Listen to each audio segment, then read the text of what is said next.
का ध्यान जाए कि बाढ़ प्रबंधन के लिए दीर्घकालिक योजनाएं, नदियों में प्रबंधन और जल निकासी प्रणाली को बेहतर बनाने की जरूरत है। स्थानीय समुदायों को आपदा से निपटने के लिए प्रशिक्षित किए जाने की जरूरत है। जो सरकार की एक बहुत महत्वपूर्ण योजना है रिवर लिंकिंग योजना, जिसके माध्यम से मुझे लगता है इसको सरकार को बढ़ावा देना चाहिए, ताकि हमारी जो खगड़िया लोकसभा और बिहार की जो बड़ी एक आबादी है जो बाढ़ से पूरी तरीके से त्रस्त है, उस पर बहुत निजात मिलेगा। और साथ ही साथ जो कटाव एक बड़ी समस्या है, जिस कटाव के लिए मैं चाहूंगा कि हजारों करोड़ रुपया प्रति वर्ष खर्च होता है, लेकिन हम लोग अस्थायी समाधान के ऊपर बहुत खर्च नहीं कर पा रहे हैं। अस्थायी समाधान के ऊपर बहुत खर्च करने की जरूरत है। और कटाव को लेकर हम लोग किस तरीके से बोल्डर पिचिंग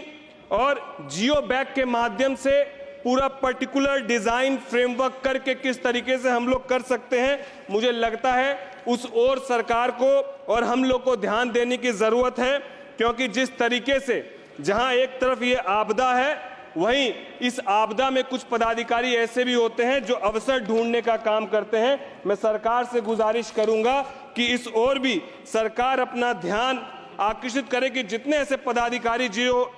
आपदा के समय अवसर ढूंढने का काम करते हैं, उस पर भी सरकार सख्त से सख्त कार्रवाई और रुख अपनाने का काम करे। मेरी लोकसभा क्षेत्र के 6 विधानसभा जो बाढ़ प्रभावित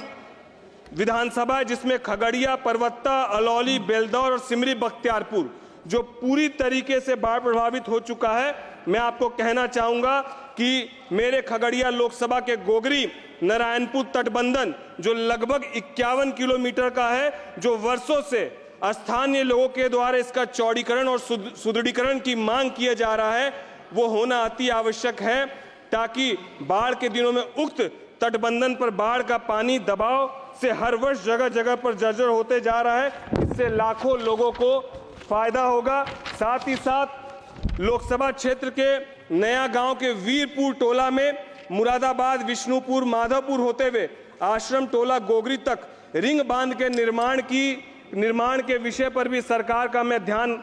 केंद्रित करना चाहूंगा। मैं सिमरी बख्तियारपुर के पूर्वी कोसी तथा पश्चिमी कोसी तटबंधन, जिसकी दूरी लगभग 40 से 125 किलोमीटर, इस परियोजना जो लंबे समय से लंबित है, इस ओर भी सरकार का मैं ध्यान आकृष्ट करना चाहता हूं। मैं चाहता हूं कि सरकार जिस तरीके से कार्य कर रही है, इसको देखते हुए ही हम जैसे पहली बार जीत के आने वाले सांसदों का न केवल मनोबल बढ़ा है, बल्कि हमारी लोकसभा की जनता की उम्मीदें भी सरकार की तरफ बढ़ी है। इसीलिए मैं चाहूंगा कि सरकार का ध्यान, वैसे जो बिहार यदि आज पिछड़ेपन से जूझ रहा है, तो उसके पीछे का एक बड़ा कारण ये आपदा है, ये बाढ़ है।